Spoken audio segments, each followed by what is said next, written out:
अब इनके समझ में नहीं आ रही है। हमारे वीडियोस पर बहुत सारे लोग लिखते हैं किच्चू होवे ना, किच्चू होवे ना। जहां तक सवाल नरेंद्र मोदी का है, जैसे अजीत डोभाल का है, विदेश मंत्री जयशंकर साहब का है, हम गार्जियन हैं बंगाल की खाड़ी के, आप आइए हम वहां से ट्रेड करेंगे। भारत और चीन की सेनाएं डेमचोक और देपसांग में आमने सामने थी 3 साल से। आपको पता है कि यूनिस और आर्मी चीफ की कुछ खास बन नहीं रही। भारत हमेशा कभी भी रूस यूक्रेन के मसले पर उसने रशिया का विरोध कभी नहीं किया। दोस्तों चलिए उस जानवर का नाम बताइए जिसकी पूंछ सीधी नहीं हो सकती, चाहे जितनी कोशिश कर लीजिए। चलिए एक और कहानी बताता हूं। उस जानवर का नाम बताइए जिसको घी हजम नहीं होता। कमेंट में नाम लिख दीजिएगा जानवर का। कुछ वही हालत है बांग्लादेश का। समझा समझा के परेशान, मना मना के परेशान, लेकिन इन्होंने एक काम सीखा है। वो काम है कि जो पाकिस्तान करता है। पाकिस्तान बोलता बहुत है, बकवास बहुत करता है। ये वाली ट्रेनिंग जो है यूनिस और उसकी जो पूरा अभी ब्रिगेड है जो बांग्लादेश में काबिज है, इन लोगों ने सीखा हुआ है कि बकवास बहुत करते हैं। देखिए, आपको भारत को नुकसान पहुंचाना है, आपको भारत के खिलाफ लड़ना है, आपको कोई युद्ध छेड़ना है, आपको जो भी करना है आप वो कर दीजिए, बकवास मत करिए। क्योंकि आप बकवास करते हैं और भारत जब काम कर देगा तो फिर आपको अरे बताया नहीं। इधर वालों को बकवास करने की आदत नहीं है। जहां तक सवाल नरेंद्र मोदी का है, जैसे अजीत डोभाल का है, विदेश मंत्री जयशंकर साहब का है, यहां से कुछ बोला नहीं जाएगा, लेकिन आपका काम तमाम हो जाएगा। फिर जाके आप WTO में रोएंगे, UN में रोएंगे, अमेरिका के सामने रोएंगे, देखिए देखिए मोदी ने मारा, देखिए देखिए भारत ने मारा। अब खेल ये है दर्शकों की, गेम ऑन है। वो सारा कुछ हो सकता है जिसकी संभावना हम आप कई वीडियोस में कर चुके हैं। वो मिलिट्री ऑप्शन भी है, क्योंकि एक पहला ऑप्शन तो भारत ने ले लिया है। भारत ने कहा कि भाई सुन, ऐसा करते हैं, तेरा व्यापार हमारे रास्ते से नहीं होगा, तुझे जो करना है कर ले, हम नहीं करने देंगे, हम आएंगे उस पर। लेकिन इस बीच बांग्लादेश में कुछ हुआ है। आपको पता है कि यूनिस साहब कहां गए थे? चाइना गए थे। चाइना में जाके इन्होंने कहा हम गार्जियन हैं बंगाल की खाड़ी के, आप आइए हम वहां से ट्रेड करेंगे म्यांमार होके। और उन्होंने बता दिया नॉर्थ ईस्ट को लैंडलॉक है। मैंने आपसे कहा कि भाई जो करना है करो ना, करते क्यों नहीं? बकवास कम करो। लेकिन आप बकवास लगातार कर रहे हो। अभी क्या हुआ कि वो चाइना गया हुआ था, वहां का आर्मी चीफ गया हुआ है रशिया, जमान साहब। जमान साहब जो है वहां के आर्मी चीफ हैं, और जमान साहब अपने प्रो इंडिया या प्रो भारत स्टांस के लिए जाने जाते हैं। शेख हसीना को देश से निकालने में इनका बड़ा हाथ रहा था। ये भाई साहब रशिया चले गए। भारत रशिया बेहद अच्छे दोस्त हैं। यूनिस साहब चाइना गए हुए थे। भारत चाइना संबंधों को लेकर भी आपको पता है। इसलिए कनेक्ट द डॉट्स। आप समझो, आर्मी चीफ रशिया गया हुआ है, क्यों गया होगा? वहां रशिया आर्मी चीफ को क्या समझाएगा? आपको एक रेफरेंस दे देता हूं ताकि समझने में आसानी हो। वो ये, भारत और चीन की सेनाएं डेमचोक और देपसांग में आमने सामने थी 3 साल से। लेकिन आपको याद है कि अचानक रशिया में प्रधानमंत्री नरेंद्र मोदी और शी जिनपिंग की मुलाकात होती है, और दोनों सेनाएं आपस में, दोनों देश ये तय करते हैं कि हम अपनी अपनी सेनाओं को टकराव की स्थिति से वापस बुलाएंगे। आपको क्या लगता है इसमें किसने मदद की? पुतिन। पुतिन ने कहा कि भाई साहब ये सब बंद करो, अब तो ट्रंप आ रहा है। चीन को यह समझाया कि आपको लड़ना है तो ट्रंप से लड़ना, आप उधर लड़ो। और एक तरफ भारत की मदद इसीलिए कर दी क्योंकि भारत रशिया और यूक्रेन के मसले में हमेशा दिखता ना हो, सीधे कट टू कट तो नहीं, लेकिन एक पक्ष है जो आपको समझ में आ जाएगा कि भारत हमेशा कभी भी रूस यूक्रेन के मसले पर उसने रशिया का विरोध कभी नहीं किया। यूनाइटेड नेशन में जब भी रूस के खिलाफ कोई भी प्रस्ताव आया, भारत वहां एब्सेंट हो गया, भारत ने वहां कोई वोटिंग नहीं की। यानी कि आपको एक बात समझ में आएगी, रूस और यूक्रेन के बीच जो डोनाल्ड ट्रंप लगातार कह रहे हैं कि मैं आ गया, और अब लगातार जो निगोशिएशन चल रहे हैं उसमें भारत का बहुत बड़ा रोल है, और उसमें भारत रशिया का पक्ष रखता है। तो ये रशिया का कर्तव्य था कि चीन और भारत के बीच जो भी चीजें थी, एक अच्छे दोस्त की तरह उसने वो सुलझवा दिया, उसमें उसका रोल रहा। कजान की बैठक आपको याद होगी। इसीलिए आप ये समझो कि एक तो चाइना जा रहा है और दूसरा आर्मी चीफ कहां गया? रशिया। आपको पता है कि यूनिस और आर्मी चीफ की कुछ खास बन नहीं रही है। जब से यूनिस वहां बैठा है तब से ये कई बार कोशिश की जा चुकी है कि कैसे भी सैन्य तख्ता पलट हो, जमान साहब को उनकी गद्दी, उनकी कुर्सी से हटाया जाए। कई कोशिशें हो चुकी हैं और जमान साहब यूनिस और उसके ब्रिगेड के निशाने पर इसीलिए हैं, या आईएसआई खेमे के निशाने पर इसलिए हैं क्योंकि ये चाहते हैं कि भारत से संबंध अच्छे ही रहने चाहिए। और यही कारण है कि जमान साहब रशिया में हैं, ये चीन घूम करके आए हैं। अब आप ये समझ लो कि जमान साहब रशिया में क्या बातचीत करेंगे, रशिया में इनको क्या पढ़ाया जाएगा, क्या बताया जाएगा। ऐसे में जब जमान साहब रशिया में है तो जमान के जाने पहचाने और जमान की गुट के कह लें, या इनके कुछ अच्छे जो और भी आर्मी ऑफिसर्स हैं जो जमान के चाहने वाले हैं, उन 5 अफसर्स को ढाका में बंधक बना लिया गया है और उनको नजरबंद किया गया है उनके घरों में। ये जो आप देख रहे हो ढाका में बड़ा खेल, 4-5 बड़े सैन्य अफसर अरेस्ट, शेख हसीना के एडीसी भी उसमें शामिल है। और जो नाम आए हैं आप वो समझ लो। पहला नाम है जो जनरल एसएम जकारिया, दूसरे हैं brigadier general Imran Hamid, infantry brigade के हैं। जनरल हामिद पूर्व प्रधानमंत्री शेख हसीना के एडीसी हैं। इसके अलावा रैपिड एक्शन बटालियन के आरएबी से कर्नल अब्दुल्ला अल मोमेन, बॉर्डर गार्ड बांग्लादेश के बीजीबी से लेफ्टिनेंट कर्नल मोहम्मद रिदवानुल, और इस्लाम और ईस्ट बंगाल रेजिमेंट से मेजर मोहम्मद नोमान अल फारूक। इन 5 बेस्ट अफसर्स को जो जमान के करीबी हैं उनको उनके घर में नजरबंद किया गया है।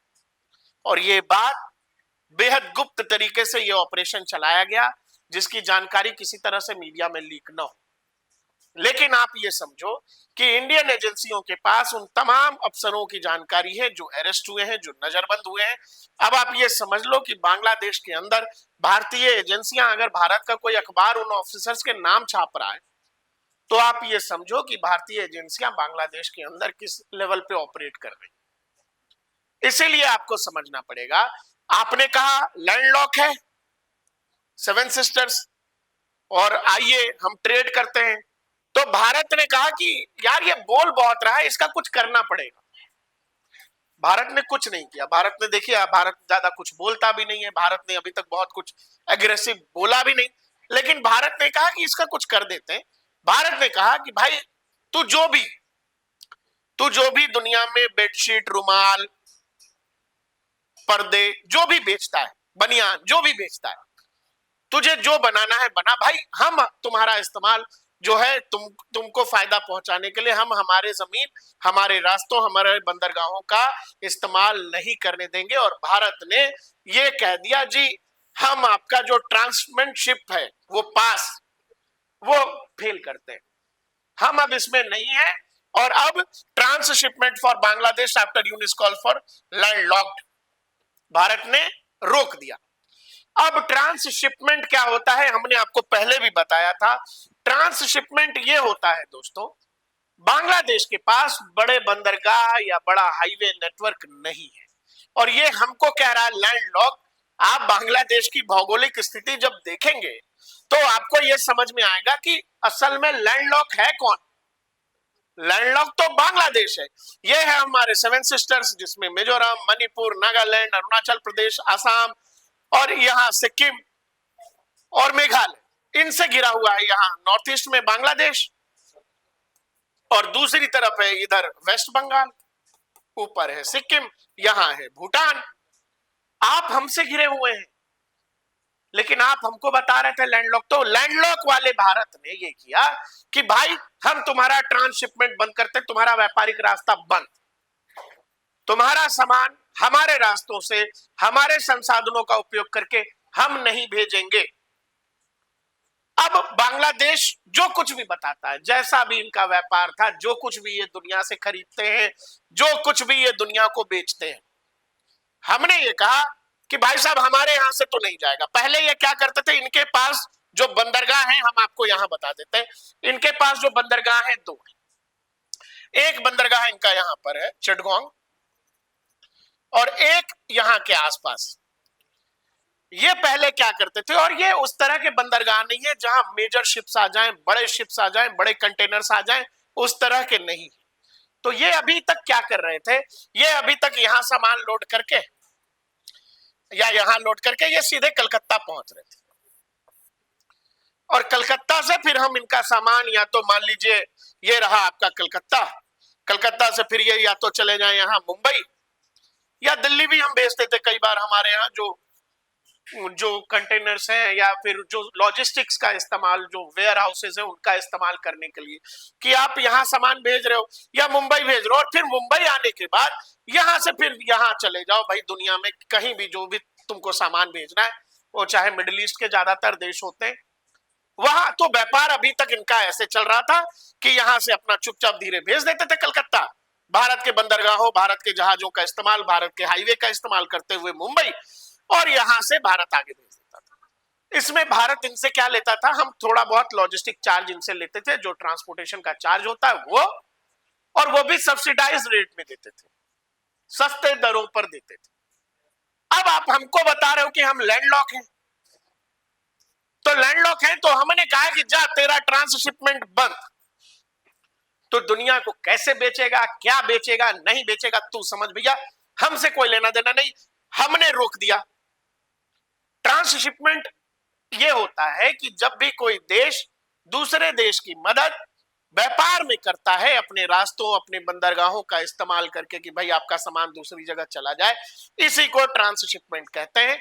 और ये दुनिया के हर देश एक दूसरे की मदद के लिए करते हैं। ये एक हाथ से दो दूसरे हाथ से ले वाला कहानी, हमने रोक दिया है।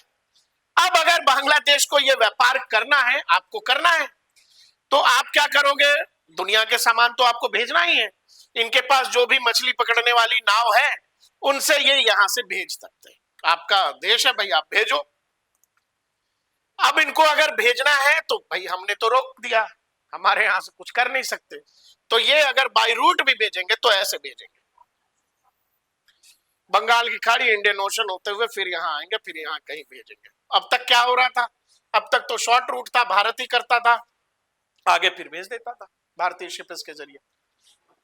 लेकिन अब आपको ये खुद करना है, कॉस्टली है, आफत हो जाएगी, हवाई जहाज से मंगा नहीं सकते, वो और भी कॉस्ट। तो अब क्या है, अब आपके नाक से निकलेगा खून। आप बहुत बड़े व्यापारी हैं, बहुत बड़े कलाकार हैं, आप बेचिए दुनिया में कैसे भी, जो भी रुमाल बना रहे हो, पर्दे बना रहे हो, बेडशीट बनाते हो, टेक्सटाइल का बिजनेस है ना तुम्हारा, तुम बेचो, कैसे बेचना है। भारत ने कहा कि भैया हम नहीं कर रहे, और आपको चाइना के साथ व्यापार करना था तो ये रहे आप, और म्यांमार से जो आपकी सीमा लगती है वो यहां से आप देख लीजिए, ये छोटा, चारों तरफ तो नॉर्थ ईस्ट ही है हमारा, यहां भी भारत, ऊपर भी भारत, यहां भी भारत, तो इनका जो म्यांमार से बॉर्डर लग रहा है वो इतना लग रहा है। म्यांमार में है सैनिक शासन। अब आपको चीन से व्यापार करना है तो आप यहां से जाइए, म्यांमार होते हुए फिर उधर चीन चले जाइए, और ऑस्ट्रेलिया और बाकी जगहों पे भेजना है तो थाईलैंड और फिलीपींस और ये सब होते हुए जाइए, सबका इस्तेमाल करिए, उतनी ताकत, उतनी हैसियत है, पैसा खर्च करने की कुवत है तो कर लो व्यापार।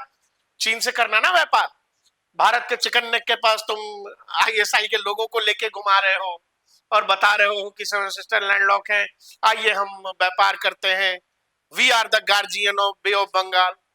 गार्जियन हो, करो, दवाई कर दी गई है।